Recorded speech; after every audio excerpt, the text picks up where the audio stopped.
Yay! It's our last episode of October. I know. I was thinking about it and I just don't want to take down my decorations yet. I might keep them up a little while longer. Well, the nice thing is that we are recording, this is October 19th or something like that? Yeah, we're 18th? recording this one definitely 2 weeks early. Yeah, so we have plenty of time to keep our decorations up. And I feel like the November episodes will have them for a little bit just because we record them in October. But I know it is sad to think, okay, you know what? Let's not even talk about that because it's just not worth sadness. We're here for happiness because tomorrow is Halloween. Yes. Oh my gosh. And something exciting is coming on Halloween if you're listening to this. But that's all we will say.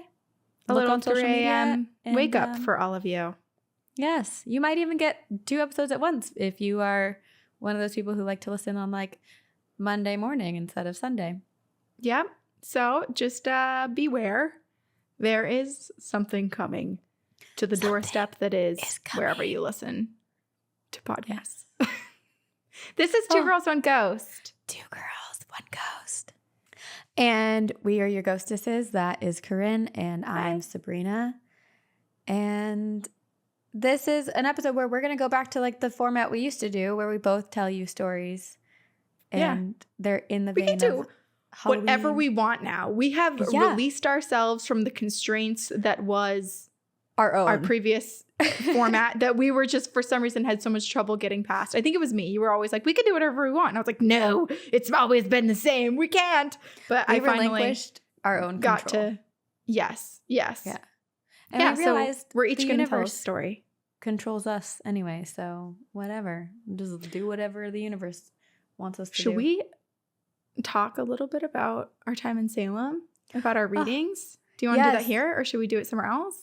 We can do it here. I actually am wearing my Marblehead sweatshirt because I miss it there already. Good. Did you? And I've worn this every day. I don't think you responded like to my. Oh, I forgot. I was like, you didn't respond to my text, and then I just realized I had messaged you on Instagram or like commented on your Instagram post of you did like a Marblehead dump of photos. I was like, it's calling to you. Come back. Come back, Sabrina. You know, I will probably come back at another point. I feel like that will be my writer's retreat spot, or I'm going to do like a writer's retreat every quarter just to, you know, get the inspiration flowing, creativity going. Be a bit fresh. I have like 5 drinks. If you're watching on YouTube, I have a coffee, I have a protein smoothie, and I have a glass of water. So it's going to be the episode of drinks. Mm-hmm. Oh, okay. Well, to start off, when you were in Marblehead, you teased me by allowing us to go to an open house. But we learned, I was like, so this is it. Sabrina's moving. My life is complete. And then 3 days later, you're like, I'm not actually moving. I'm like, no! I changed my whole life around banking on you moving out here. But one day maybe, but just not one day where I am in my life. It's not, it just make sense. Not quite. But I'll still send you listings when I see stuff. I mean, I love that was the thing, is that it was a house from like built in the 1700s, and despite also just wanting to go see it and like entertaining the idea because I love Marblehead, it is just so fascinating. My dream is to be able to walk into people's homes and just see how they decorate, what the architecture is like. I just am so fascinated by it. So given the opportunity to go see a house from the 1700s, Corinne, I had to take it up. Yes. And it was really interesting because there had been work done to it over time, but like very little. It needed a lot of love. It needed a lot of work. And what had been done was new. It wasn't like someone redid the current space and kept it up to date. So you basically got to walk through a maze of a house because it was like, oh, we want another room. Let's just build it over here. And then there'll be like this little skinny hallway that you have to like crouch down into and basically crawl through. And then here's an open hole in the middle of the floor. And if you fall through, you might find another room. It was the realtor said the family with 12 kids lived there before, and I don't know how that. I mean, it would have been a really fun house to play hide and seek. There were just so many random, cabinets and cupboards and places to hide. And the wild thing is that it was one of those houses that every room connects to the other room. So in order to get to like one bedroom, you had to go through all the other bedrooms, and there really weren't hallways. It was just doors. We were lost quite a bit. We were very lost. I still don't understand the layout. But we did ask. So as we were wrapping up the tour, I said, "Is it haunted?" And then they laughed and they said, "No, it's not haunted." Actually, I don't think they laughed. I think they were like, "No, it's not haunted. No one's died here." Yeah. But a lot of people have been born here. And so when you first walked into the house, there was this little nook on the side that would be great for an office space in present time. But back in the day, that was the birthing room. That's where everybody gave birth. Yeah. Imagine working out of what used to be the birthing room. This is my office. It used to be a birthing room. A lot of babies were born here. Yes. It's also the original old wood floor. So there's a lot of like birthing remnants probably on that floor. Crusties of placenta within the grain of the wood. I don't know why, but the way you just said it made it sound so much more, a little bit freakier. Not as heartwarming. But it is interesting. I wish we'd learned more about that house. Yeah. Specifically the birthing room, because I was curious, is it a birthing room? Was that like where everybody from the town went? Was the person who lived there like the nurse, the midwife, I know. I should have taken a picture of the plaque outside because it did say the year it was built, and the name of the original owner. So it probably would have said their, because a lot of the houses had the plaques with like their professions as well. Mm-hmm. I don't know, but it's so cool. Oh, also, okay, I stayed at this place. I highly recommend it if you're staying in Marblehead. It's called Harbor Light Inn, and it's this beautiful historic bed and breakfast, and they have apartments if you want to stay in an apartment. I stayed in an apartment, but they have 3 binders full of the history of the house, and I started reading them right before I checked out, but there's so much history. 3 binders full. I wish I knew that page existed. after page. And then there's like photos of the renovations and the history of the families who owned it. It's really, really cool. I kind of wish I want to email them. It was in that fireplace room where we were working. It was on the mantle, or not the mantle, on like the little dresser. Ooh, I keep like, shadows. Okay, I'm just going to go back. I'm going to walk in. Well, yeah, you can. Sad that we didn't know that this existed, because you and I definitely would have looked through it thoroughly. I know. And also there was like a 2-hour period where I was sitting in the inn and we were separated because you were doing work and I was waiting. Separated. And we were separated. And I wasn't doing it. I was sitting there eating chocolate, like just thinking about how great my life was in front of this fireplace. And it could have been better. I could have read all about the house. You could have read all about it. Well, I'm curious. I want to email them and ask if they have the email copy of it, because I would love to explore it and read it. Do you remember any of the facts that you read? No, because I didn't really get to read much of it, because there was like, it was one of those things where like I opened it and I tried like to see how much there was, and I didn't have time. It was truly as Nick and I were leaving. Mm-hmm. It was as I was waiting, I was checking out to then jump in your car. Yes, yeah. I was also there. We were all leaving together. Yes, it was like let's go.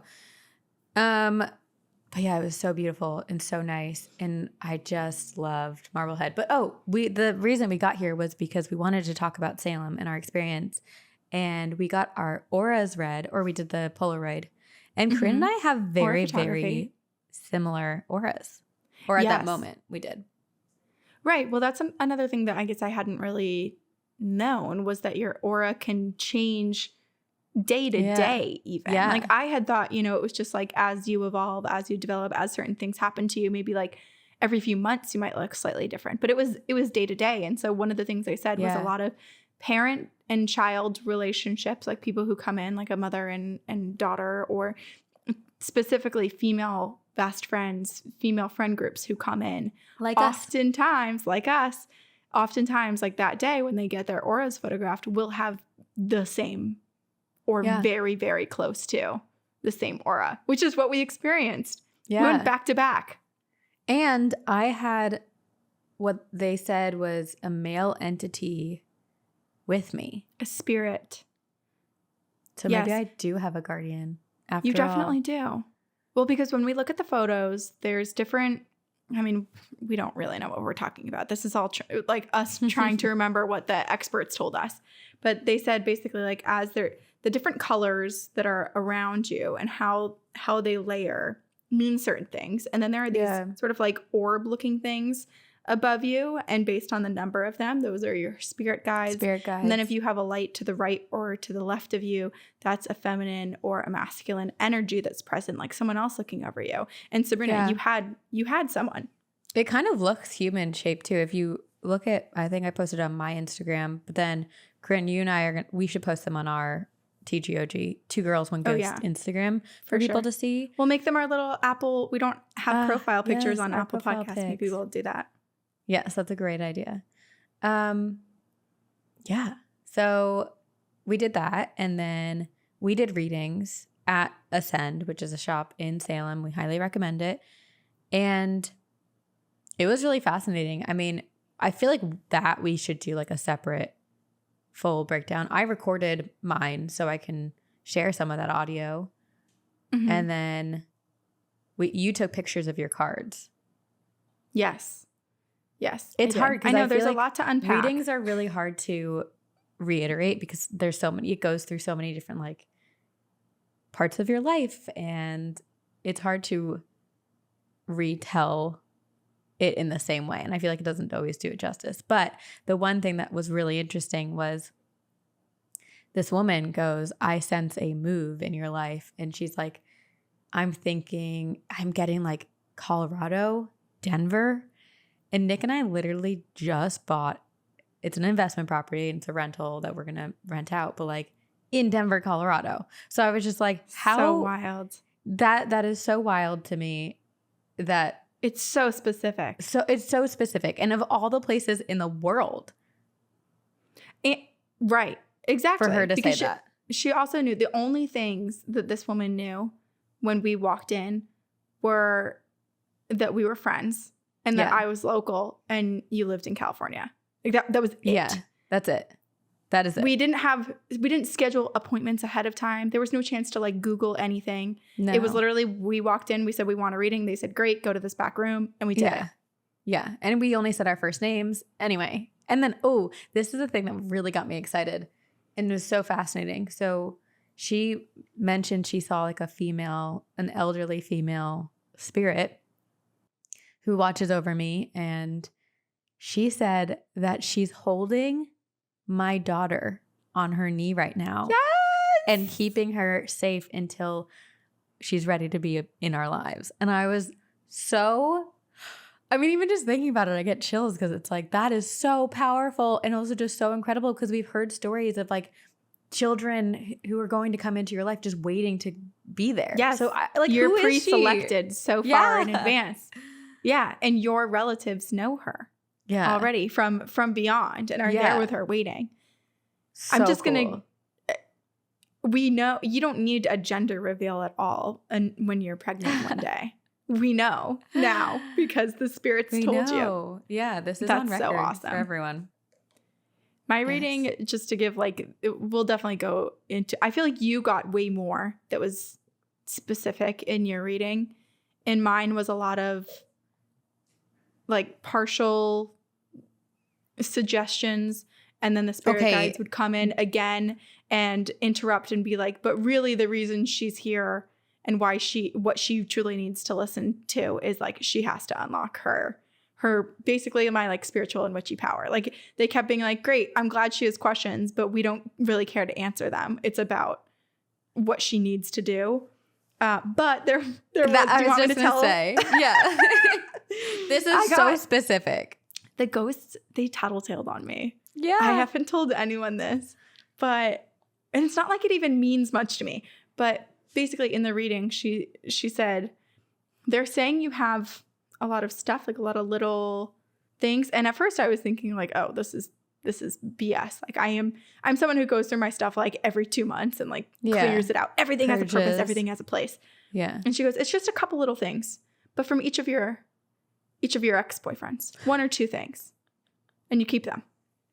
And your guides are telling you that if you really must keep them, take a picture, but you got to get rid of it. Like basically it was lowering my vibration and I need to not at all look into the past and fully into the future. And I was like, oh my God, I do. I literally have like a little ex-boyfriend. It's at my parents' house. It's not even here with me. Oh, I have it's like not even there. Okay. No. That's good. No. It's like a little ex-boyfriend box where it's like, like a scarf that when I was 12 years old, my first boyfriend it knit goes me. that far back? Yes, that's why I was like, it's so weird because it's not even these like sentimental things of people that are recent, like there's That's so nothing fascinating. obstructing me from moving forward in my current relationship. It's not like, oh, 2 years ago this person, like it is literally you're like when holding I on was to 12, it. my first kiss, like the first Valentine's Day card I ever got, like Aw. it's little things like that. But I was told I got to get rid of the box. So Yeah, take a photo I'm going because those to. are cute. Those are cute. Like if you're, like your little young loves, or not even Yeah. loves. They were like, preteen relationships. Take a photo because that is, cute and sentimental and something you can look back on when you're telling your kids like about their first relationships or whatnot. But yeah, I'm not at all thinking about the person I was in a relationship with. It's just about like, oh, this is a milestone. This is a marker of who I was and what I was doing when I was 13. Yeah, but good riddance. Anyway, that was incredibly specific, and I've like never told anyone that I have that or talk about it because why? And but your they know. Guides know. They said no longer. See, that's why I'm like, oh, that was so specific. And you said that not much specific came up, and I'm like, excuse me, that is the most specific thing. Well, I will say everything that was specific that came up was incredibly accurate. There wasn't anything that was a guess that just didn't hit the mark. Yeah. It was all pretty real. Yeah. But we'll talk more in a future episode on it and include some of the recordings because Sabrina did get to record the audio in hers. Yeah. And I took pictures. I wish I recorded audio, but we figured out we could do that a little too late at the end of mine before you went in. Yeah. I was like, wait a second. You were the first of the day, so she forgot to tell you. Yeah, that's okay. Yeah. It's all up here. Yes. Okay, do you want me to go first? Sure. Yes. Okay. Okay, wait. Should we say what we're doing? I'm like, yeah. Arms out to the side. Well, because tomorrow's Halloween, we were like, let's come together and let's each pick something that is somehow symbolic of Halloween or witchiness or this time of year in some way and do a little deep dive as to how and why that became a bit of a symbol or just cool facts about it. Yeah, I mean, I didn't really do that. I more just did like something spooky and Halloween themed. Okay, great. Well, I did the other, so it doesn't matter. We make our own rules now. Yeah, yeah. This is just like a fun Halloween special, and I'm obsessed with vampires. I think I've had I've been very forthcoming about my love of Damon on Vampire Diaries. And just vampires in general. I think they're hot. I have a fantasy. Suck my blood. Yes. So if you have any vampire smut book recommendations for Sabrina, comment below. Please let me know. Or if you know any vampires, send them my way. No. You don't know. We don't know enough yet. I would love to be a vampire only purely for the sake that I could then spend the rest of my life reading books. But I think it would be hard because I'm a vegetarian, so I don't really know how it would happen, how it would work out for me. That's tough. Okay. So when we think of vampires, we probably think of like Bram Stoker's Dracula or Vlad the Impaler, Twilight, Vampire Diaries, movies, those kinds of things. But back in 1892, the vampire capital of the world was actually in our very own American backyard, Rhode Island. What? No way. Yeah. That is a quick drive from me. Very quick. Yes.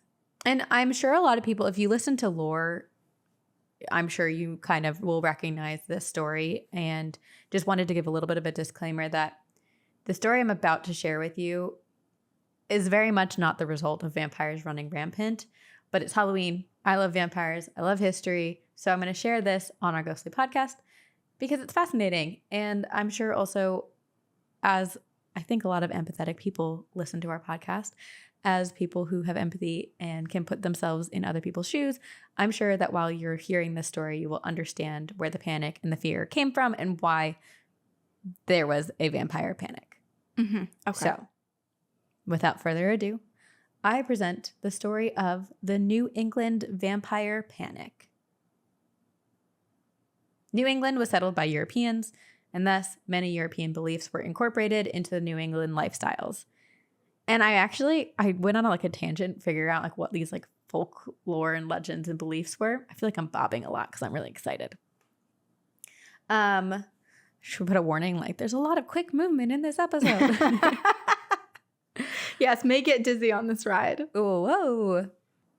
So I went a little bit on a tangent of my own during my research, and I found some things that were just interesting, and they're kind of not really related to the story, but I thought they were fascinating. So there were a lot of wedding customs that came from Europe to New England, like wearing a borrowed object. And this is so interesting. A lot of people would get married in cold weather so as not to interfere with farm work. And there was a rhyme to help the New England bride choose the day of their marriage. And it's kind of disturbing. Okay. Uh-oh. Monday for health. Tuesday for wealth. Wednesday, the best day of all. Thursday for losses. Friday for crosses. And Saturday, no luck at all. That's the opposite. Okay, so all of us are having bad luck wedding days now. Yeah. If Saturday is not the day. And also Friday for crosses is like, it's like almost like, hey, death is going to happen on Fridays if you get married. Okay, so we're also just supposed to have like a little weekday ceremony. Wednesday is the best day of all, everyone. Just so you know. Hump day. Is it too late to change your plans? It is. Yeah, I'm kidding. Well, I'll take a risk. Let's not look back to traditions from the 1800s to change your wedding. I agree. Another tradition and belief that traveled across the Atlantic to the New England settlements was that of vampires. There was a belief and a fear that the dead, once buried, could still harm the living. And this fear took a very real, and for those living at the time, turn in New England in the 1790s. During this time, there was a very mysterious illness that spread throughout New England. It was called the Great White Plague because of how sickly, pale, and white the victims would turn. It consumed the victims from the inside out, weakening them, turning them into lifeless, pale, gaunt versions of themselves. Oh, boy. It was also called consumption. Today we know it as tuberculosis.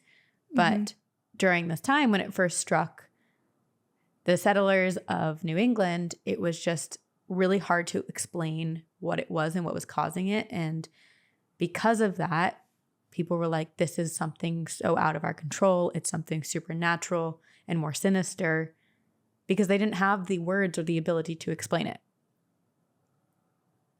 And this led to then the belief that perhaps the dead were causing the living to become ill. Ooh. One of the earlier cases. It's not entirely untrue. Right. Now what we know about airborne diseases. Yeah. There is some fact if you think about it. But back then, there was no human coming alive. And there's a lot of this that like isn't so far off. Like they're kind of close to it. Mm-hmm. But it just took a couple more years and a little bit more time to figure it out properly. Mm-hmm. So they're like, okay, what is causing this? Perhaps it's something from the dead. And one of the earliest cases of New England vampirism? Why am I don't know. I think they all sound good. Vampirism? Why doesn't it sound weird? Vampirism is definitely wrong. Vampirism? I think you were right. Yeah, okay. First time. I'm never going to say that word again in the rest of the story. Is that of Rachel Harris in Manchester, Vermont, Corinne. Oh, okay. Rachel was married to Captain Isaac Burton, but she fell ill and unfortunately died in 1790. That following year, Captain Burton married Rachel's stepsister. And within weeks of their wedding, Rachel's stepsister started exhibiting very similar symptoms to what Rachel had before she died.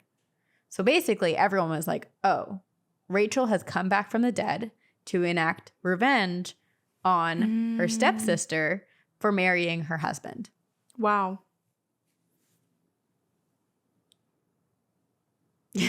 I mean, just yikes. wow. Yeah. I just like somehow I transported myself back into that time period in Manchester, Vermont, and was just thinking like, what the hell Yeah.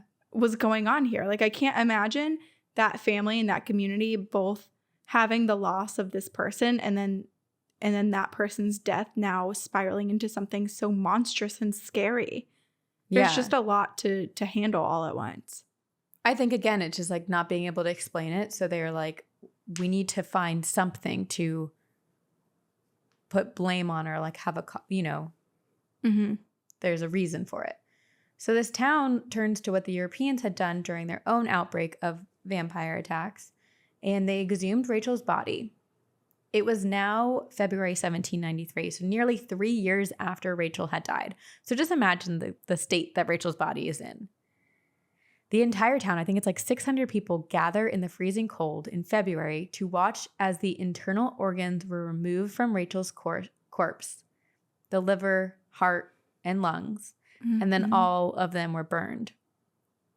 And then some of the remaining organs were preserved and turned into a concoction for Rachel's stepsister to consume. So it's a bit of a medicine, if you will. And while it sounds this kind gross, of feels a little bit also correct. Like, I don't know anything about medicine here, but if I would guess, like, destroying infected parts so that they can't reach other people would be good. And then now, like, vaccines, half the vaccines that we take in our own arms are like dead versions of viruses. Right.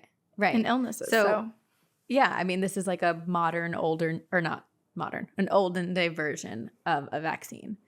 It's a little bit grotesque, don't get me wrong, but they were not far off. Unfortunately, this ridding of vampire ritual did not rid Rachel's stepsister of her illness, and she too died that September. So then the townspeople were like, oh, well then Rachel wasn't a vampire, she was probably a witch, and there's no way to have prevented her from enacting her revenge from beyond the grave in that way. So they're like, we did what we could.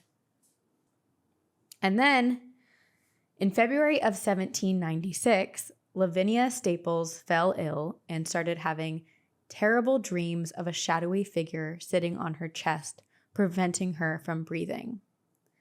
And I did not write where this one happened, but I don't believe it was in Vermont. I think it might have been anywhere. So it was somewhere else in New England. New England. So Lavinia, one evening in her dream, remembers calling out the name Abigail, which is the name of her sister who had died not too long before of a very similar illness that Rachel had died of, and like people were dying of, again, the Great White Plague. And there was a fear that Abigail was haunting her sister from beyond the grave, giving her the same illness because of these dreams and nightmares that Lavinia was experiencing. So the town granted Lavinia's family permission to exhume Abigail's body and try an experiment. But this is really interesting because there seems to be no record of what happened after they exhumed Abigail's body. But I feel pretty certain that Lavinia passed away. Not only was that 226 years ago, but also the real illness that Lavinia was battling was taking a lot of lives. And most people who suffered it didn't really recover from it because they didn't know how to recover from it. Right. In Dummerston, Vermont, did I say it right? I have no idea. I've never heard of that place. So yes, I did. I said it right. The Spalding family was tormented by death. Lieutenant Leonard Spalding had lost 6 of his 11 children to this terrible illness and had grown so convinced that his deceased children were coming back as vampires to claim their siblings. So he would exhume the bodies, burn their lungs, hearts, and livers to prevent the chain of vampirism. But when that did not work, he and the locals started to believe that vines would grow between the buried caskets, and once all of the burials in a plot had been connected, another family member would die. So then they began burying the children in graves very far away from one another in order to hopefully break the chain of vines and then this chain of death. This is just horribly sad. It's so sad. And at this point, everyone's so desperate and frightened and fearful of losing their loved ones that they're just like, we are going to try anything. And you're doing these things to the body of someone that you love in order to protect someone else you love. Like it's just so hard. I feel like it would just be such a battle internally to be able to bring yourself to do that. But you're desperate. And then also, I mean, what we know of TB now, like I'm actually shocked that entire families just didn't get wiped out all at once, because the amount of people back then that would, it's still today, like a lot of people don't live in these massive homes all by themselves. Like we have a lot of family, we have multiple generations, we have children and pets all packed into a single space. And if there's this airborne illness going around, then the chances that everybody in your household gets it are, I mean, seems pretty high, right? And I think that's the hard thing, is that they couldn't explain how people were getting it, right? Like some families were completely getting wiped out. Like this Balding family, 6 of their 11 children had died at this point. And but then their neighbors are completely fine. So it's like, why them and why not someone else? It's just hard for them to understand. And I get that. And then this is happening all over the New England and probably the world, but it's just there are dozens of stories and a lot of uncertainty and inability to explain. So in Exeter, Rhode Island, Sarah Tillinghast died, and she was one of 14 children. After her death, the other children began to complain of Sarah's spirit visiting them at night. The visits continued, and then 5 more children died. So they exhumed all 6 bodies and found that Sarah's body had not decomposed, or at least not at the rate it should have. So she was the first to die, and yet for some reason her body was like the least decomposed. So they were convinced that she was a vampire sucking life out of her siblings as to live longer. They removed her heart. Ooh. And I think it was this story where when they removed her organs, they found that like they still had blood in them. So that also convinced them. I think it was just like the way her body was decaying. There's still like remnants of things left behind. Yeah. So they removed her heart and burned it in front of the family home. And they report peace came to the family after that happened, but one more child died before peace fully came to them. Others took to burning the organs of the deceased and inhaling the smoke from the burning remains in a ritual, thinking it would protect them from the curse of vampires that was said to be running around the world or this area. In 1845, in Jewett City, Connecticut, a string of deaths led to a belief that vampires were afflicting the town. Then there was the case of Mercy Brown in Exeter, Rhode Island, and this is perhaps the best documented case of suspected vampirism. In 1883, Mercy's mother died from consumption. 7 months later, Mercy's sister died, and then Mercy and her brother Edwin both grew ill. Edwin was sent away to get better, but then Mercy died. Mercy's dad, George, was heartbroken and desperate to save his surviving family members. And while he did not believe in the whole vampire ordeal, the townspeople were convinced that there was vampire activity at the root of the Brown family chain of deaths. So they exhumed the bodies. And again, George was like, while I don't believe in this, I'm willing to do anything to try to save the rest of my family. And if this is what people, if this is what people are saying will work, then I have to try it. Mm-hmm. So they exhumed the bodies, and as they removed Mercy's organs, they found a large quantity of blood dripping from them. In their minds, this should not have happened, and thus it was proof that she was still alive and taking the lives of the living. I'm pretty sure I looked it up. I think she was buried during the winter time, so her body was more preserved. That's like the science of why there was blood in her organs still. Mm-hmm. So the family removed Mercy's heart and liver, burned them, mixed them with water, and gave it to Edwin to drink. There is some belief that the Mercy Brown case led to the story of Bram Stoker's Dracula, because there are rumors that when Bram Stoker passed away, there were newspaper clippings of the Mercy Brown story in his belongings. But I also think Dracula was very heavily inspired by Vlad the Impaler. I'm sure it was influenced by a lot of the stories that were happening at this time. The most interesting thing about all of this is that they were so concerned with vampires and ended up doing vampiric things to combat it, like cannibalizing their loved ones' organs. You're right. And taking out their hearts. You know, that's something that it's the classic vampire. You put a stake, a silver stake or something, a wooden stake through the heart of a vampire. You're right. I didn't think about that this whole time. Yeah. They became basically the vampires. Yeah. In fear of a vampire. Right. It's just fascinating. And I think there were quite a few people who argued that as well. And I'm sure it brought up a lot of debate because there was fear, but then there was also the people who were like, you're doing vampire related things now because you're afraid of it. There was even a anti-vampire party that was formed, and the newspapers were riddled with articles and kind of advertisements claiming that vampires were real and that the living was being attacked and preyed upon by representatives of an unseen world. So it was it was almost a hysteria in the sense that people were so afraid that they just were consumed. It's interesting. They were consumed by this illness, but also consumed with their fear of vampires. Mm-hmm. Frightened villagers believed that the first to die were the vampires and that they were being inhabited by some evil spirit that was sustaining life by draining life from the living. And the spiritual possession had to be destroyed and the evil bond between living and dead had to be broken. So that's why they would exhume the bodies and then burn the organs and sometimes feed the ashes to the living who were ill. Oh, just so much desecration of bodies in this story. Yes. Okay, so it's interesting because around the same time as the Mercy Brown case in 1882, Robert Koch identified the bacteria responsible for the White Plague and published an article called The Etiology of Tuberculosis. And then in 1890, he announced that he had discovered a cure, which was inoculated as vaccine therapy. So around the same time, so kind of after the Mercy Brown case, this panic seemed to start to dissipate. But by this time, I think there's over 80 vampiric rituals that had been performed. Whoa. Okay.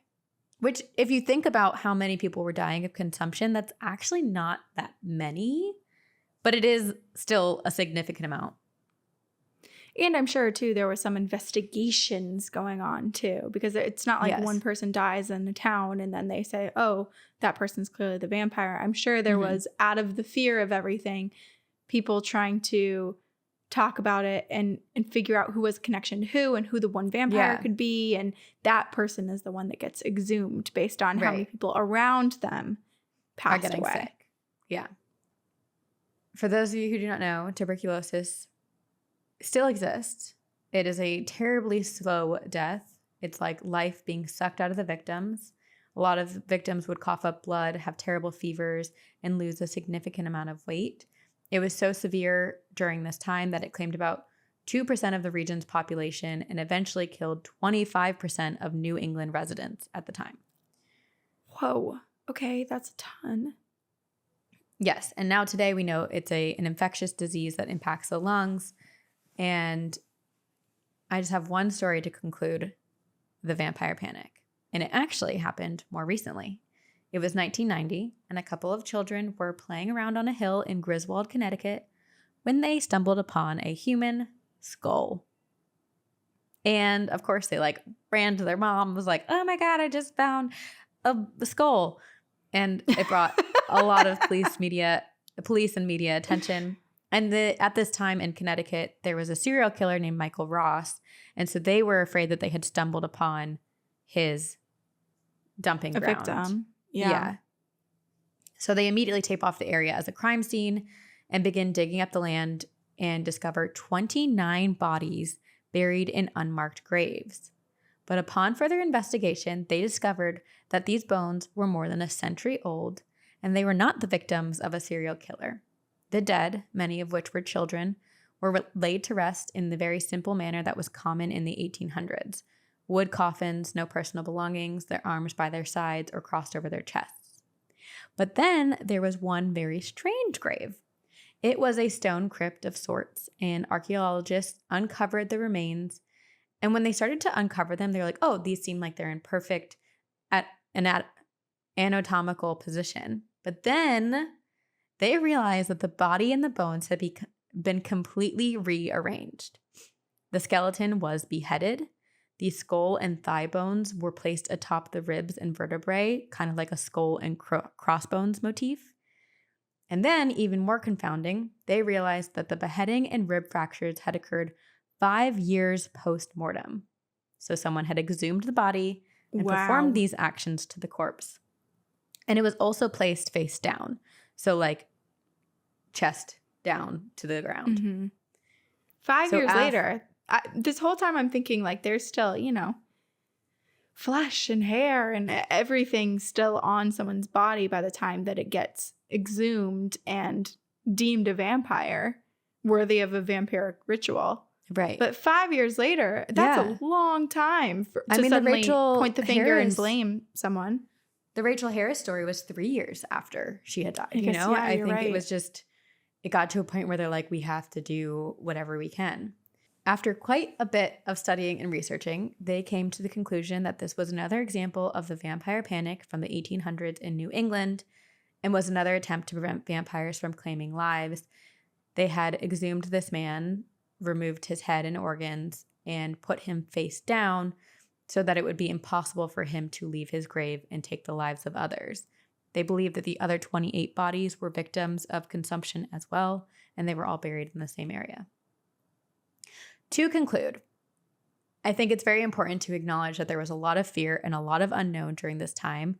So in an effort to not create chaos, the people wanted to put a name to the horrors that they were going through. That also, in turn, created a bit of a hysteria, but because they did not have the knowledge or ability to understand tuberculosis, what caused it, or how to heal patients from it, they believed it was something outside of their control, something supernatural and evil, and the only words and terms that they could put to it was vampire or witch. Yeah. There are a lot of similarities between the vampire panic and the witch hunt that had happened about 200 years before, because like in the 1600s, Mm-hmm. The supernatural ideal system was very much rooted in the New England DNA, but the major difference that we need to draw attention to is that in Salem and the witch hunt, they were very much alive when they were accused, whereas in the vampire panic, the accused were already deceased. So therefore, they were not taking lives of innocent, still living people. That's what I was going to say. Throughout this whole thing, I'm like, you know what? At least people are already passed. Correct. Yes.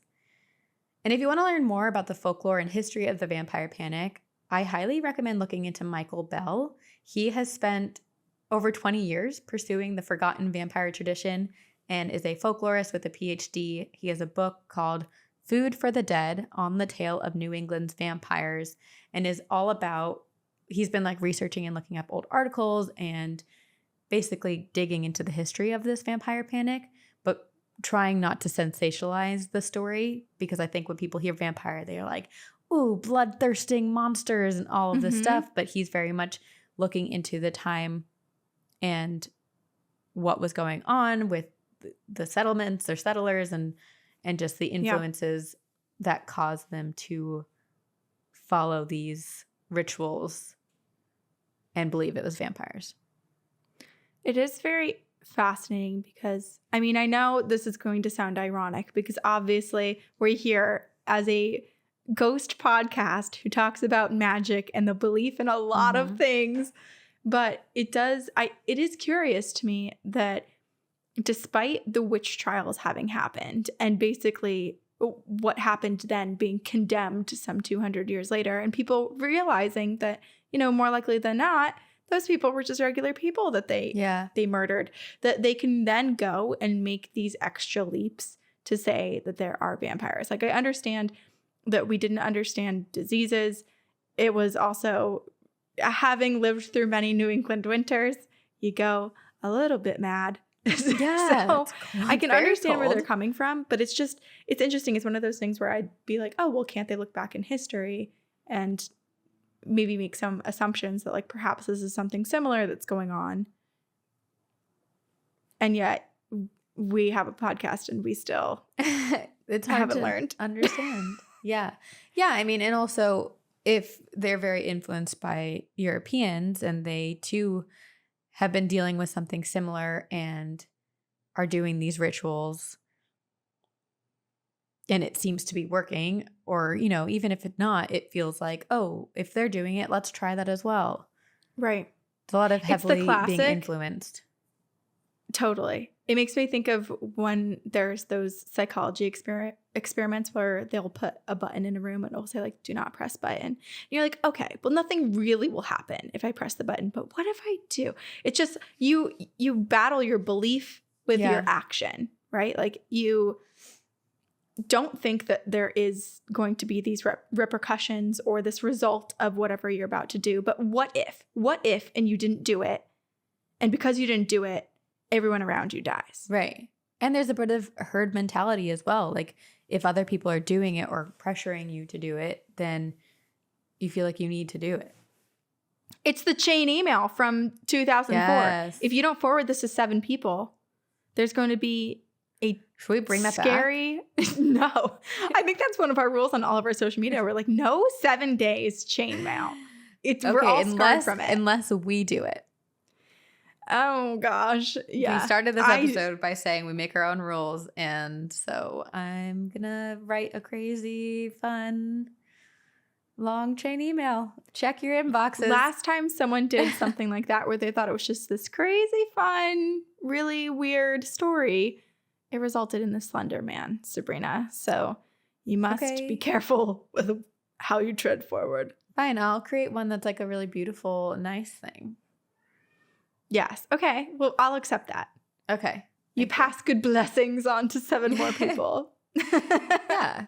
That's a nice way to do it. All right. I'm so excited for yours.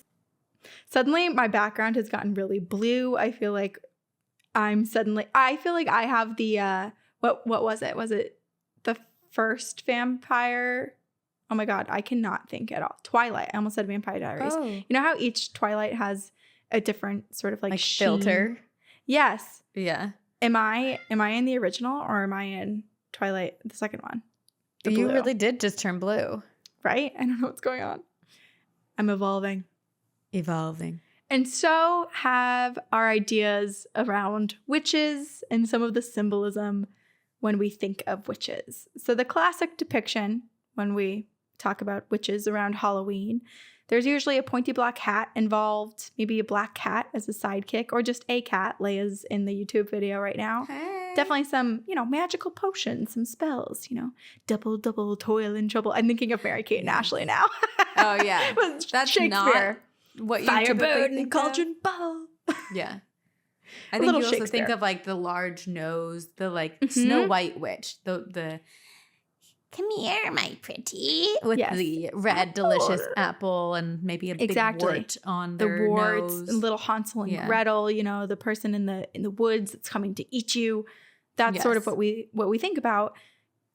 And of course, without a doubt, in that depiction or what we're envisioning this witch to look like, there is a broomstick for transportation. Of course. So in modern day, we have some silly versions of witches' brooms, like witches riding vacuums and Roombas, like we saw in Hocus Pocus and Hocus Pocus 2. Of course. But have you ever thought to yourself, how did such a simple household staple become an iconic symbol of magic? And this is a PSA to parents out there that this is about to be a little PG-13. Yes. We are going to venture back in time to 1324. Lady Alice, and I'm going to try to say this last name correctly, but I likely will butcher this. Keitler. So Lady Alice Keitler of Ireland was just accused of witchcraft. She was the first recorded person tried of witchcraft in Ireland. She had many children and many husbands, and she had a lot of money. So obviously, people were a little bit jealous. They didn't really like this. Alice had it all. They didn't have anything. And so, or at least, the grass was greener on the other side. So they felt a little bit suspicious of Alice. And Alice and her second husband had actually been accused of killing her first husband together, but nothing came of it. So just a lot of town gossip, nosy people. But then her fourth husband, so now she's on her fourth husband. All three others have passed away. Her fourth husband, John Lepore, started to get sick, and he suspected that he was being poisoned. So all eyes turned to Alice. And now I think it's important to note, he never said Alice is poisoning me. He just said, I think I'm getting poisoned. Mm.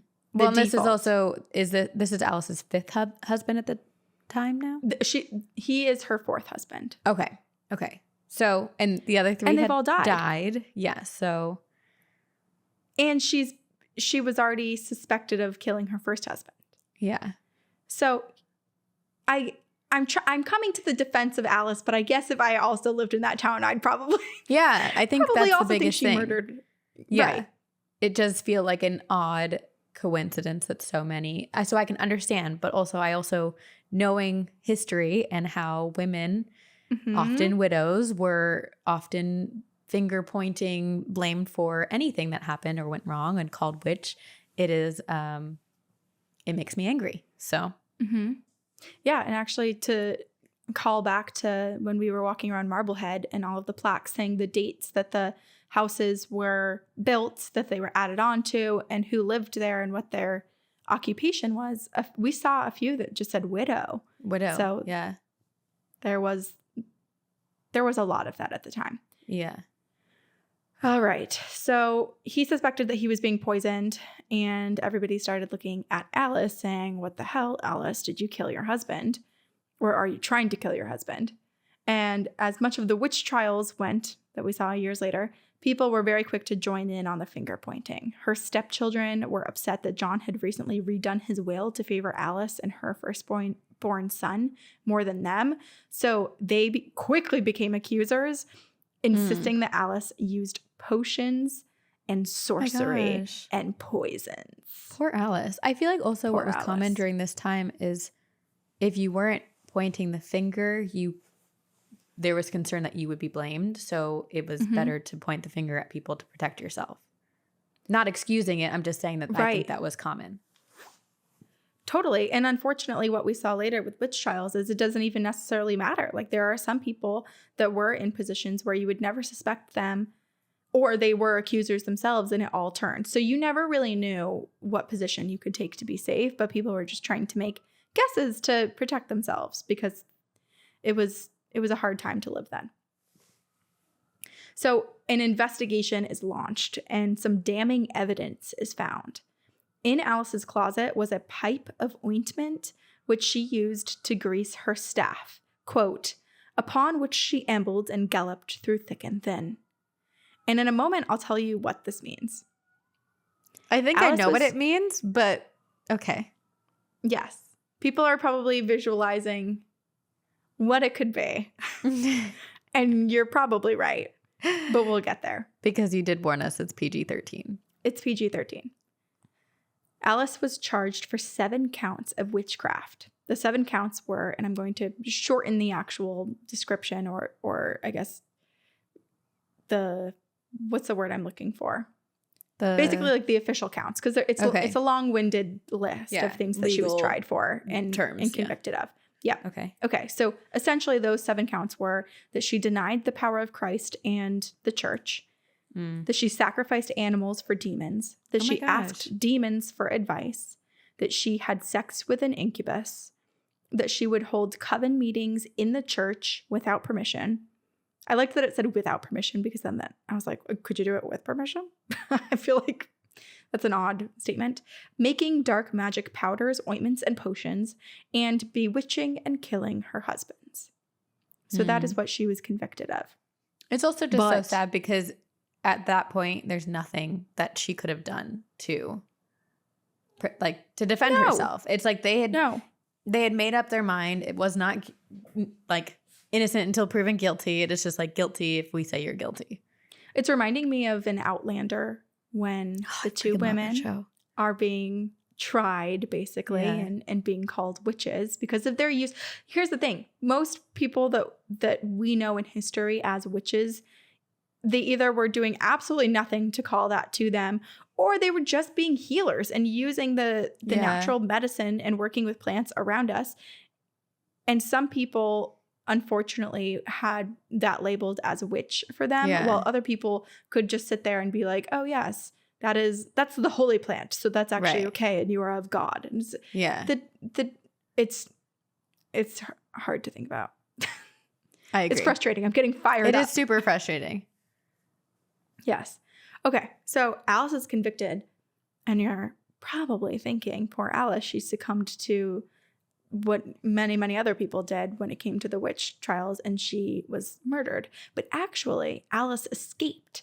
She fled, presumably to England, and then was never seen again.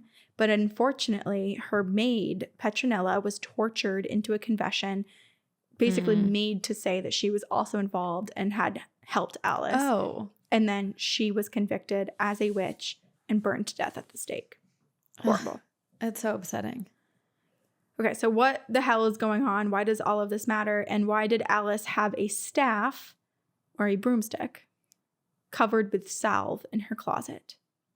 So in the Middle Ages, which I wrote down what centuries this means, because one of my new pet peeves is that it's not really a pet peeve. I just don't know enough about it and I want to be more educated. Is I feel like we always default to saying Victorian age when we talk about ghosts. And I think that's no one's fault, but the fault of the ghosts, because they were all just dying in the Victorian era.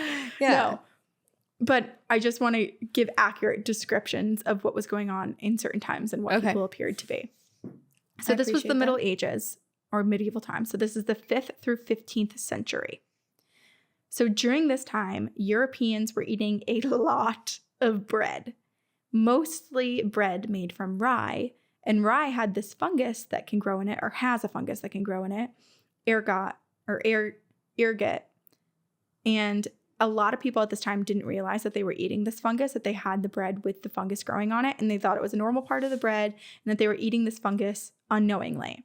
The fungus had hallucinogenic properties and made people high as a kite, which also— Isn't that what happened in France and like the dance hysteria? They had all consumed this fungus. Yeah.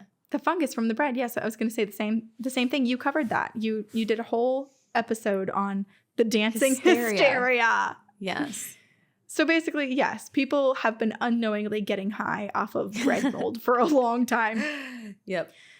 So they began experimenting with plants and herbs and things that could possibly bring on the same feeling as ergot once they realized that they were getting this sensation from the mold. But, of course, didn't want to keep eating moldy bread. So they're turning to plants, and they're trying to figure out how to use certain plants or parts of plants and make them into ointments and salves to give them this sort of high. Yes. But these plants were very dangerous. I literally have, in the YouTube video, I have nightshade right here, framed. A picture of it, not a real one. Because you are going to start channeling your witchy powers, and perhaps that will be making salves yourself. For my broomstick. We'll see. Okay, but these plants that people were turning to get high, essentially, were very dangerous. Deadly nightshade, henbane, mandrake, and Jimson weed were all poisonous plants that people started to use. These plants can be super deadly, like children, animals, humans. A very small amount is basically needed to kill you. So it is dangerous, but they were taking parts of these plants and using them. So consume too much of these plants, you will die. Consume just enough, you'll hallucinate. Hallucinate, you're working with the devil. So that is essentially the thinking. It's a lose-lose situation. It's a lose-lose, absolutely. Yeah. So somewhere in this experimentation of using these plants to get high, people discovered that if you absorb it through different parts of your skin, especially your sweat glands, so basically like your armpits, or via mucous membranes, so your vaginal and rectum regions, that you would get more high more quickly, and you also got to avoid all of the awful side effects that came with orally ingesting or drinking these plants. So if you just encapsulated them or just ate them or drank them in a tea, a lot of people are getting horrible stomach aches, nausea, vomiting, rashes. But when they inserted them in other ways, they just basically got high and didn't have to have any of that other crappy stuff that happened. I'm just picturing this era, medieval ages, and people just experimenting strange things. I mean, even today, like you hear stories of people who work at emergency rooms and patients who come in with very strange objects inside their body. There are things that you never thought could get inside you, but I think when people work in the ER, they seem to find how those things enter. We should do like a just non-paranormal episode where we have people in the medical field just tell us the strangest things they have seen come into their hospitals. Yep. I agree. Although I'd probably faint that episode. So I'll read it all. Close my ears, cover my eyes, and it will be this delivered to you by Sabrina. Okay. All right. So the people discovering this are making now ointments and these salves to rub on themselves to get them high. And sometimes they were using things that they found around their house to help administer those ointments, aka a broomstick for vaginal administration. According to the 15th, naturally. Yep. So when they said that woman, Alice, had a broomstick with salve on it, they basically were saying that there was evidence of her lubing up her broomstick and administering this salve to get high, to work with the devil, commune with the devil. Mm-hmm. So according to a 15th century text, it is written that these witches confess to this. So they're basically saying like, yes, this really happened in history. Witches do admit that this is a thing, that they, quote, anoint themselves under the arms and in other hairy places. And apparently, applying this ointment to your genitals would make you ride high into the sky, floating towards the stars, transcending out of your body in a very LSD-like state. And so quite literally, it felt like they were flying, which is why it was eventually named the flying ointment. So it was basically like not only was it just a broomstick, but them riding the broomstick and then flying in the air was because the high that you would get, the hallucinations you would get, made you feel as if you were flying. Wow. I don't know why I feel like I need to say this, but please do not try this at home. Oh, no. No, don't. This is not a good thing or a safe thing. I just feel like we need to like protect our own bums here and say, disclaimer, please do not try this at home. We do not recommend this to anyone. Thank you. Yes, there are a lot of safer things you can use to experiment with, and also plant-wise, just don't. Like, these are really deadly plants, and most people don't know how to properly use them. Exactly. And don't take your chances. And don't do drugs, kids. Don't do drugs. And brooms are either made of plastic or full of splinters, so find something else. And also meant for cleaning. Meant for cleaning, yeah. And for this, back in the day. So this salve, this potion, it could either... the rumor was it would either be given to someone directly from the devil himself, or it could be crafted by a witch. So basically they would make this potion, give it to someone else, or give it to themselves, and it would allow them to take flight. And even though the feeling of flying was in reality what was happening when people were taking this concoction, it was rumored that they really were flying, that they were getting on these broomsticks and these witches were flying to the witches' Sabbath and essentially being corrupted and making everyone else corrupted and go against the church. Right, right. In 1453, Guillaume Edelin, who was a priest who was pretty publicly criticizing the church, he confessed, he was the first man, confessed to flying on a broomstick and also watching his elderly mother straddle a broomstick and whisk up the chimney and out of the house. So he was arrested. But I think there has to be some addictive properties to doing this. I think people were very much in this addicted, repetitive nature of using this. And also keep in mind, during this time, there's not a whole lot to do. No. Not at all. Not at all. There's a lot of downtime. So much downtime. There's not much, there's no electricity. There's no like lights. So you kind of like go to bed super early. You wake up super early. I don't know. There's a lot of boredom. That your mind would wander. that you might try out new things. And then get addicted to it. And get addicted to it, exactly. So he was arrested and convicted of witchcraft. He ended up repenting and spending the rest of his life in jail. So he wasn't killed. But he was the first person to actually confess to this whole broomstick thing. So there's a lot of other people that had the finger pointed at them or that were suspected of doing it. But he was the first person on record to say, yes, I ride the broomstick, baby. Yeah. And now I will point out that of this time, we can't really trust much of what was written down in text because, of course, there was a lot of fear, similar to in what you were describing, Sabrina, with the panic around vampires, vampirism. And with witchcraft, there's the same, right? Like everybody think something and they want you to confess to that one thing. And so a lot of people were and they tortured. don't give up until you do.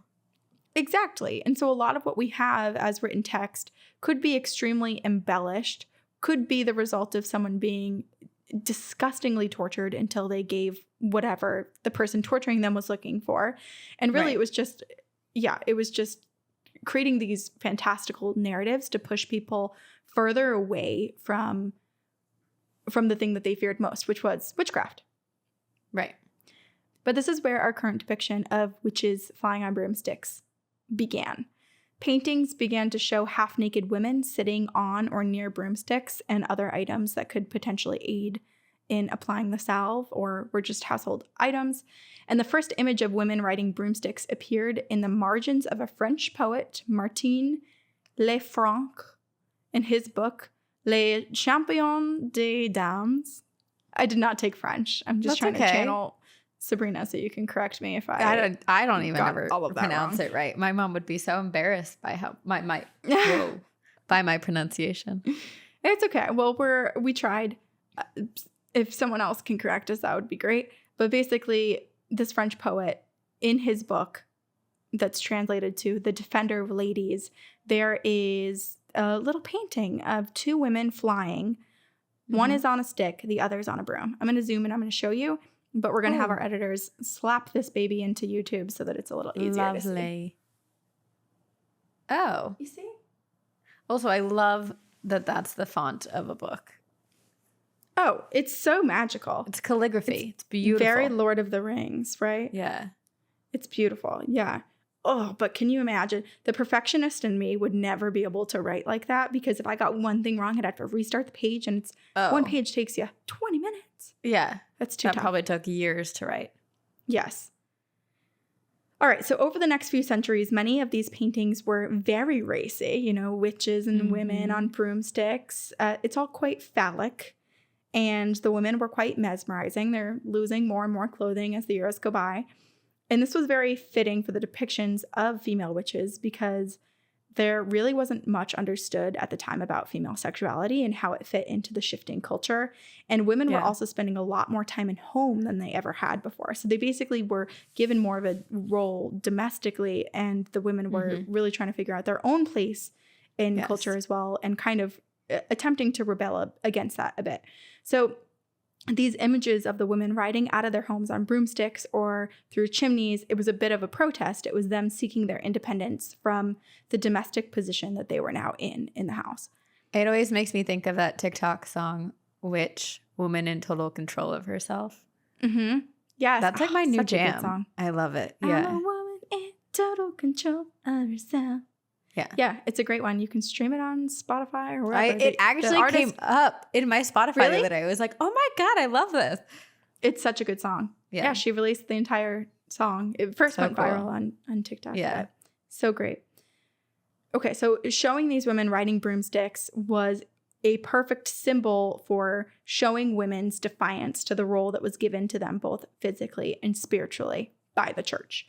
Mm-hmm. So while nudity has definitely been presented in artwork before, this was a time period in Europe when it was shifting from medieval times into the Renaissance period, and it was this sort of rebirth, and there were many more images of women riding broomsticks, nude, sensual, captivating. I'm sure a lot of us have them pinned on our dream Pinterest boards. It was nice. So things are shifting in Europe. There's reform. There's a new branch of Christianity. So Protestants came out of this time period. And basically, there were then those who broke off who were like, Protestant light, and then people who were really intensely Protestant and are known to us now as Puritans. And then they headed over to North America, to New England, where the vampire situation also happened. They established roots in New England, and eventually in Salem Village, the Puritan community was shook when 11-year-old Abigail Williams began to contort and utter nonsensical things. And then another 11-year-old, Anne Putnam, followed Abigail's footsteps, the two of them pointing their fingers at 3 women, Tituba, Sarah Good, and Sarah Osborne, as witches.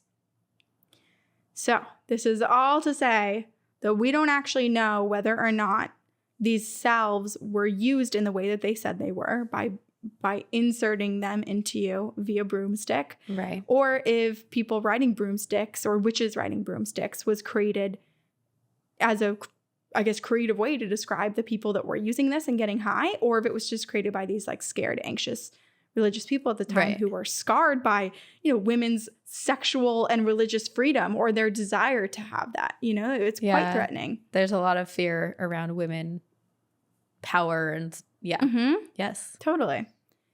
So while broomsticks association with witches started in this way, it has evolved, and modern day practitioners of witchcraft still use brooms from time to time for various purposes. But the main one is to clear away negative energy before a ritual and to protect your space.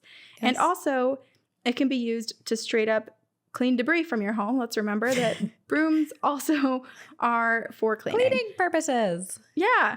And I was reading, I so believe this too, because I feel the same way about myself. When I get in a bad funk, my house represents that. And I was reading about how, not necessarily even in witchcraft, but just like your space is a reflection of where you are in yourself, like physically and mentally, and your health. Yeah. And so just the act of sweeping and cleaning up is also showing your dedication and your commitment to taking care of yourself as well, which I think is really beautiful. It's a literal and metaphorical cleanse. It's actually interesting. The medium we met with in Salem, and I knew this, but she talked a lot about how water is very cleansing, and water can literally take away negativity.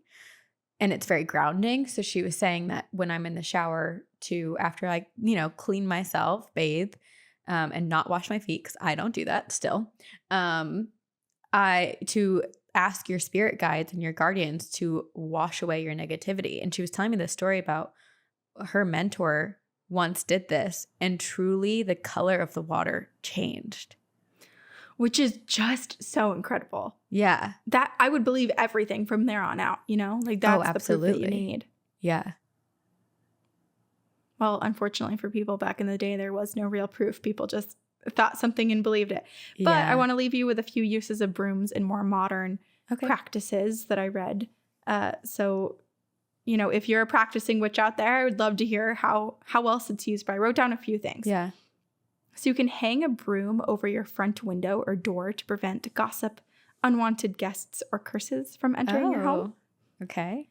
If you have a guest over, actually, I've been seeing this and heard this for much of my life. But if you have a guest over who's basically overstaying their welcome and you want them to leave, you take a broom and you stand it right up against the door of the room that they're in, and they'll leave quickly. Or I've also heard that you can just flip the broom upside down and prop it up upside down, and that will have basically the same effect. I'm imagining that you're doing this and like kind of locking them in the room so that they get freaked out and they're like, I can't stay here anymore.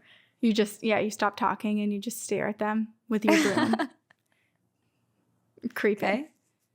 Another one is, I thought this would be good for where you live, Sabrina, in Southern California. To bring rain, you can wet the bristles of the broom and you can shake it in various directions, north, south, east, west. Oh. Visualizing and calling for rain as you do it. Ooh, I want rain. Okay, I'm going to do this. Right? I know. Yes. Oh, and I didn't write this down, so I might totally tell it incorrectly, but in the beginning of your research, you were talking about wedding traditions. And the broomstick represents masculinity, and then the bristles represent femininity. And so I know it used to be a tradition in marriage where when a bride and groom got married to each other, they would jump over a broom to kind of represent them coming together symbolically. Can you and Brian please do this at your wedding? I was actually I will thinking about gift it. you the I was broom. like, that's cool. Right? Yeah. Okay. Like you guys I think kiss. we should. Whoever's officiating should say We jump over the broom. You may kiss and then it's now jump over the broom. Yeah. I think I'm going to pitch it to him. You know, I he is love Jewish, that. so there might be like a smashing of the glass situation, but we could do both. We're Yeah. going to hopscotch our way back down the aisle doing every single tradition you possibly can. I love this. I'm so excited to be a part of it. But no, you should gift us a broom because I was thinking about it. I was like, that would be really cool. I would love to do that. Absolutely gift you a broom. Okay, but that's the history. That is history, but also very much lore. As to why witches have broomsticks. Yeah, because it's so fascinating because I had heard, I think probably through another podcast or something, that witches' broomsticks were like the OG dildo. Mm-hmm. But it came from such a different, I didn't realize that came from this like method of inserting salves or, there was just a lot of different practices for it. I think you and I probably saw or listened to that. Exactly. Right. Yeah. I'm not sure. I mean, I will say my search history, the first thing I put in was like broomsticks as dildos. That's what I was looking for because I think that's what we had heard so frequently, like that is where it came from. But I think, it very well could have been. I think it all just kind of goes back to women finding themselves or attempting to liberate themselves sexually and religiously and physically and finding the roles that made sense for them and not the ones that the church or their community bestowed upon them. Right. So, a woman in total control of herself. Yeah. Words to live by. Mm-hmm. Should we do listener stories? Yes, let's do it. I have a story from our listener, Lane, and it is called My Encounters So Far. A nice hello to the two of you. I love listening to your podcast, although I sometimes get... What? I said howdy doody. Howdy nice doody. Hello. A nice Salutations. Hello. Although I sometimes get too scared to fall asleep. But since I had quite a number of experiences since my early childhood myself, I have become very interested in the topic and want to believe this is actually a thing and I'm not just crazy. I have quite a lot to tell, and so my story begins when I was a little boy between 3 and 5 years old. My mother keeps telling me how I was talking about my dead grandparents as a toddler, telling her things I could not possibly know about them.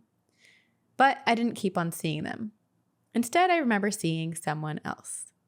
I used to see a boy in my room in the evenings. I remember seeing him when it was dark outside, but my lights were still turned on. He was either hovering under the ceiling, as if he was laying on the fan, or on top of my bunk bed. That's such a creepy image, like hovering by the ceiling. Needless to say, I never slept in that upper bed of my bunk again. But sometimes Understandable. This boy would look down from the upper bed, bending over from the top, grinning at me. Ew, no, nope. It felt so wrong when he would move on the bed like that. There was no sound. When someone moves, the air around moves too. You hear something, but no, nothing. And he was so damn pale. Like a vampire, gosh. I thought. Although he always smiled at me, he was freaking me out, and I ran crying and screaming to my mom. So when I was around 5 years old, my mother finally started to ask more questions, or perhaps I started to open up more about the events. She asked how the boy looked, and I told her, and she brought up a photo album from the basement and showed me a picture of a boy in a coffin. I'm imagining this is a Book of the Dead, but I'm curious if it belongs to the house or why Lane's mom had this, but right. And to show a child another dead child. Right. So Lane's mom shows him a picture of a boy in a coffin. And I went, Well, yes, he kind of looks like that boy, but the boy I saw had light blonde hair. She turns some pages and shows me some other pictures. Like this. And I said, yes, that's the boy. Then she told me the whole story. Well, you have to know I grew up in the house with my grandparents that had built, and my mother had grown up there herself together with her 8 siblings. She told me that this boy was my Uncle Curtis, who had died in the attic when he was 11. He used to have lighter hair when he was younger, and it turned quite dark before his death, apparently. She said he was bullied badly by the 2 sons of my grandfather's first marriage, because he was the son of my grandmother's first marriage. And the first marriage husband had died during World War I. My mom told me that I needn't have to be afraid because he was there to look after us. So now I naturally am all excited about my friend. But shortly after this, I stopped being scared and I never saw him again, which I thought was quite odd. But since I always had an uncomfortable feeling around him, I thought how this negative energy must have had to do with how he had died because he had taken his own life. I had one other experience with him when my friend and I were home alone at my place playing hide and seek. This already gives me chills. Okay. Yep. So I went looking for my friend in the upper rooms on the 3rd floor, and I heard someone giggling behind the computer. I was certain it must be her, and when I looked behind it, nothing. Naturally, I was freaked out, ran downstairs and yelled for her to come out, and turns out she was in the basement, so there's no way I could have heard her up in the attic or 3rd floor. When I was older, I thought a lot about him being stuck in there, so I tried to pray for him, and I would talk to him and try to guide him towards the light. Then the house was sold by my uncle a couple years ago, so I really hope he was able to leave and let go. I often felt a presence in the house that I believe wasn't the same as Curtis. In the dark of my room, I used to see a tall shadow figure by my door, which moved closer to me when I looked at it and felt way darker than Curtis' spirit. Our dog sometimes acted weird too, like once when I was home alone with him watching TV in my mom's bedroom on the 2nd floor, he stood up growling, but not at the top of the stairs like he did when he heard something outside. No, he stood there growling at the empty hallway towards the bathroom. So creepy. When I was older, I got into a relationship with someone, and after just a short time we went to visit his mother and her partner in Norway. They told us about some events in the house that they thought must have been her first husband who had died a while ago. So when the 2 of us got back from a tour, his mother told us about something that had happened while we were gone. She had heard a loud bang and went looking for what it was. She found that there was a giant and heavy flower vase, which had been originally standing on a little table, was now on the floor. It didn't even just shatter, it just stood there on the floor, straight up, which felt impossible for it to happen on its own. One evening during the visit, my boyfriend at the time was already asleep, and I was watching something on the laptop when I noticed a shadow in the shape of a man. I kept looking around for what could have possibly cast a shadow like that, and as I did, I couldn't find anything, and the shadow started to move around the room and then slowly fade. But I felt no fear. Another small incident happened while I was at work in the hospital. I went into an elevator on the ER floor, and before I could push a button, the button to the exit floor pushed itself. Ooh. I got a weird feeling, but I hope the person realized that they had died. My final story. I'm also like, who wants you to exit?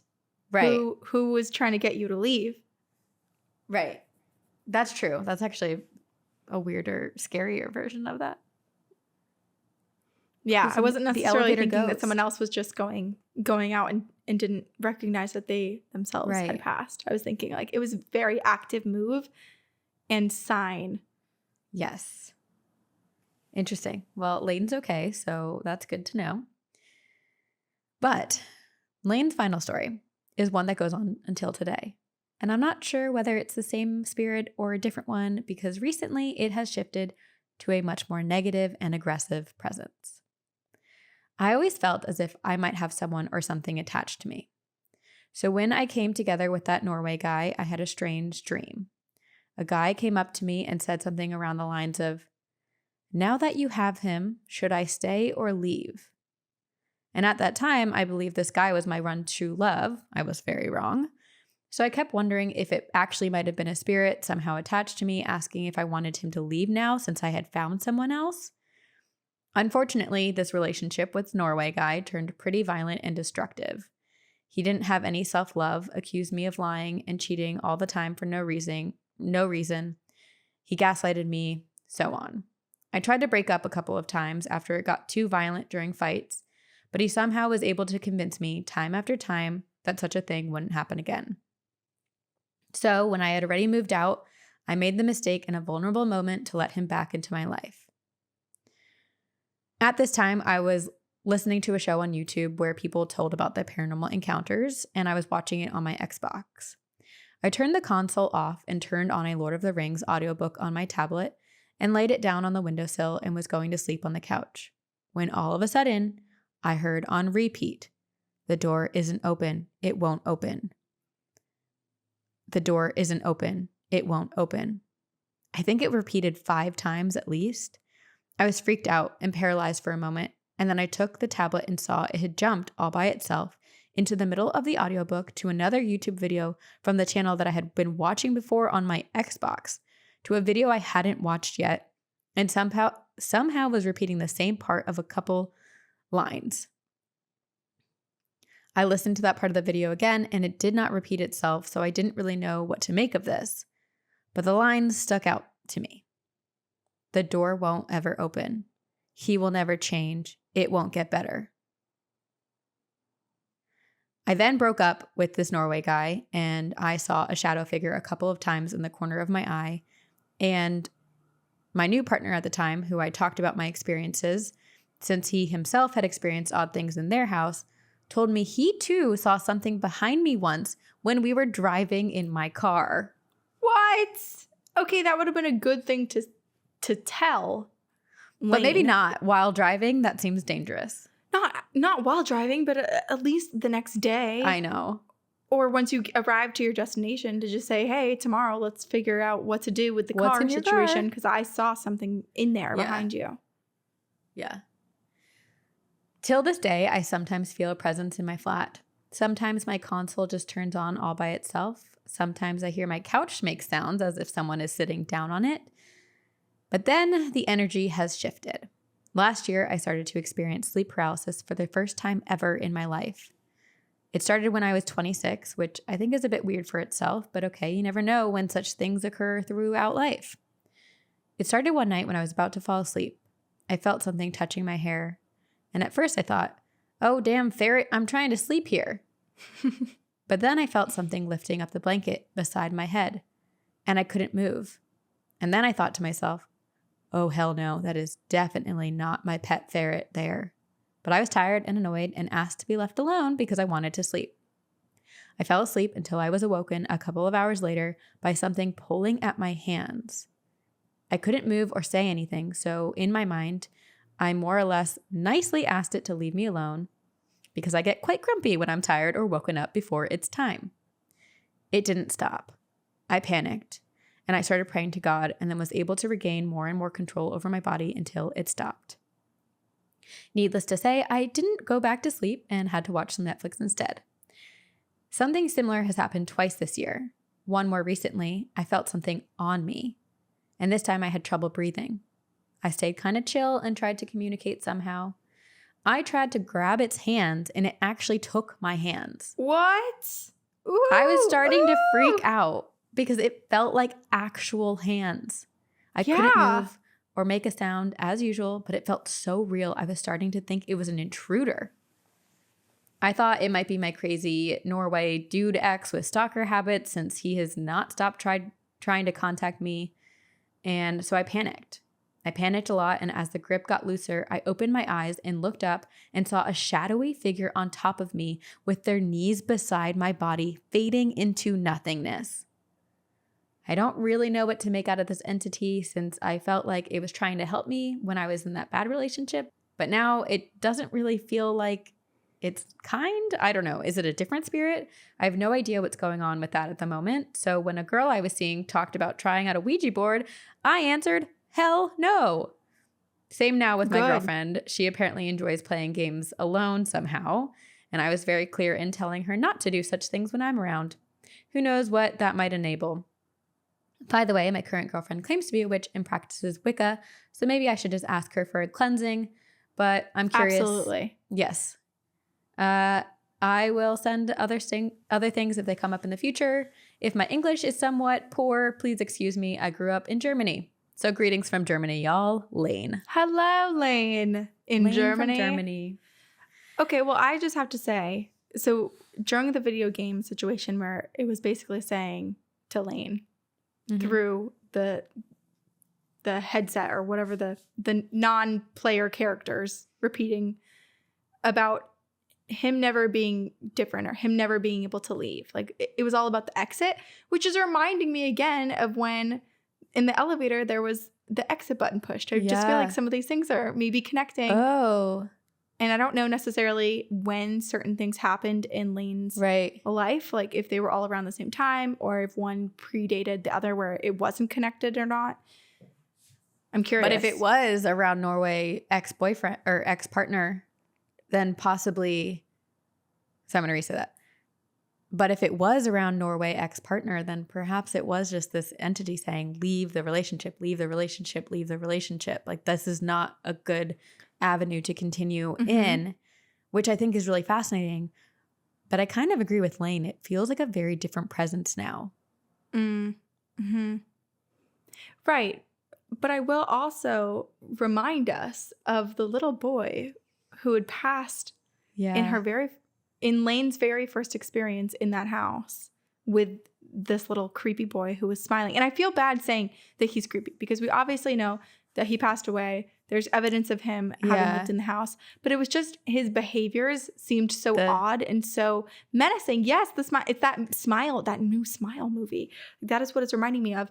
And I feel like just because we know someone's backstory doesn't mean that whatever is appearing as them or the version of their spirit that is still remains is fully a beneficial presence. Yes.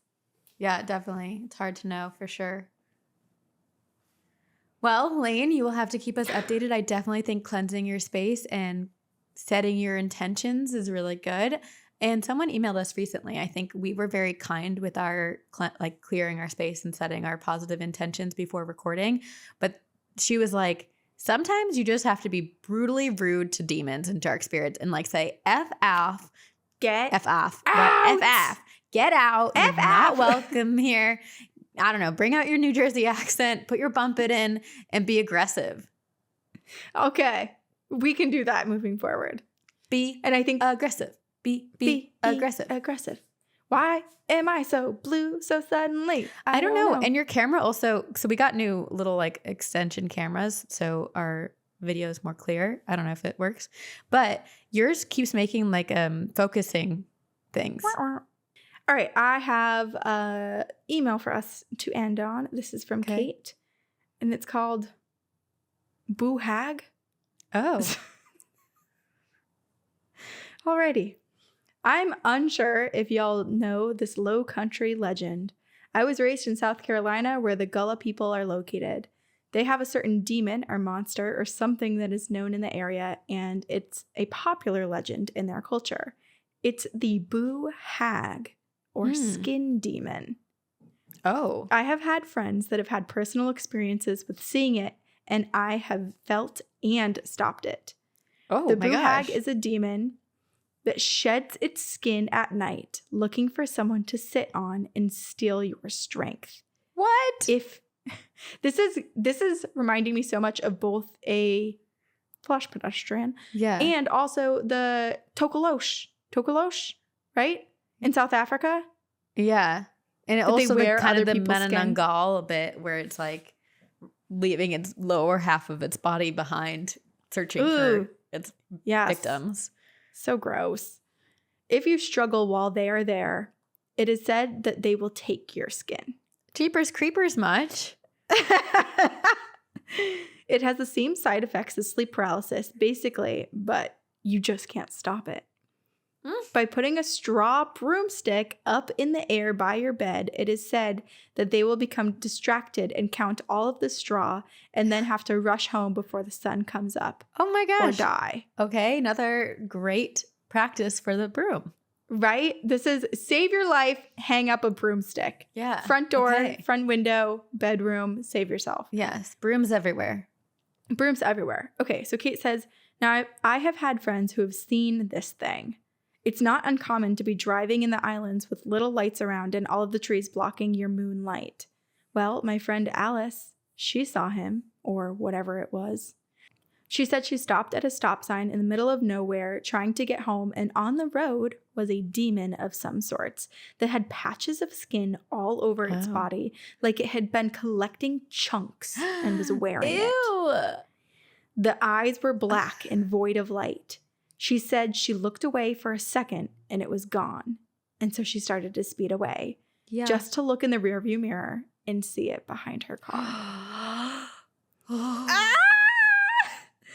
Another friend had a similar experience to this on the way home from a friend's house. He saw the same monster and described it just as she had. We all freaked out as we all had sleep paralysis lately, and we decided to put straw brooms in our room and near our beds. The sleep paralysis stopped after that. Oh. The boo hag is a weird skin demon that I want no part of. Me neither. Even though I moved away, right? Well, we're not down in the South Carolina. So I think we're okay. Hopefully. Yes. Even though I moved away from South Carolina, when I come back to visit family, I always have a straw broom in my bedroom. This seems smart. Mm-hmm. Kate, I want to know more about the Gullah people, like their experience too. We should do an episode on the boo hag and look into this. It's terrifying. It seems like a combination of so many cryptids, as I think a lot of cryptids are. Like they seem to borrow one another's tactics and just creepier and creepier. Yeah, I don't like the story where Kate's friend was driving and then looked in the rearview mirror and it was there behind the car. That Chunks is just of it. I'm picturing in Stranger Things. What was it? Season 3 or whatever of Stranger Things, where the monster is basically absorbing all the parts of people. It's kind of what I'm picturing. It's so gross. But it also makes me more fearful of sleep paralysis too, because it mimics sleep paralysis. Do you know? Where you think, yes, that you can just get out of it. And basically, like, it's a lose-lose situation unless you have a broom. Because otherwise, if you struggle, they will take your skin. If you do anything, they will basically take your skin. You have to distract them by saying, here's my big broom. Count the bristles. Should we start selling brooms on our merch? And it's like engraved. The wood handle is engraved with 2 girls, 1 ghost. It should be engraved with just all the different rituals and things that you should use your broom for. This is like your number one tool. It's the Swiss Army knife of spiritual tools. Everyone, arm yourselves with your brooms and stay safe. Stay safe. And this Halloween, perhaps you might require a broom even more because something is coming tomorrow night. Or something tomorrow. Is brewing. Something has been brewing and will finally come into your lives. So we will see you. We'll see you then. If you have any paranormal encounters or supernatural, cryptid, UFO, alien encounters, please email them to us at 2girls1ghostpodcast@gmail.com. And thank you so much for joining us on this October journey, which was questionable, to say the least. We did have to pivot because it got a little too scary. We weren't prepared. We didn't take the proper measures to protect ourselves and everyone else. And for that, we're sorry. We'll do better next year. Well, also, how can you really properly prepare yourself to talk about demons? I think you just have to be I think we should minimize how often we talk about them. And not pile them all onto each other. Because on that top was of a lesson learned. In the creepiest month of the year, of course, as well. But thank you for joining us. We hope no one got possessed. And stay tuned for an Encounters episode this week. That is a light-hearted episode. Yeah. To kick off November, we have to have a little palate cleanser. You can support us in a also- variety of ways. You can rate and Yes. review on iTunes. You can check out our Patreon. We have a lot of exclusive content and bonuses and chat with everybody there. We have Discord. We have merchandise, and the holidays are coming, so order ahead if you know you want something or to gift Yes. something. And we have And social also- media. Well, because October's over does not mean spooky stories need to be over. We are here all year round and continuing to bring ghost stories, paranormal stories, all of that to all of you. So continue to be a part of the triangle, continue to spread the pyramid scheme, and get lost in the triangle with us and with your friends and your family. Bring them all into our little like pyramid scheme. And Shout thank you out so to FR much. Digital Yes. for editing both our Love you. YouTube and our audio. We appreciate you. And we will see you on the other side. Someone recently reviewed saying that like we do that too slow, but like it's I beautiful. know. It's a piece of art. Sorry. Appreciate it. Bye. Bye.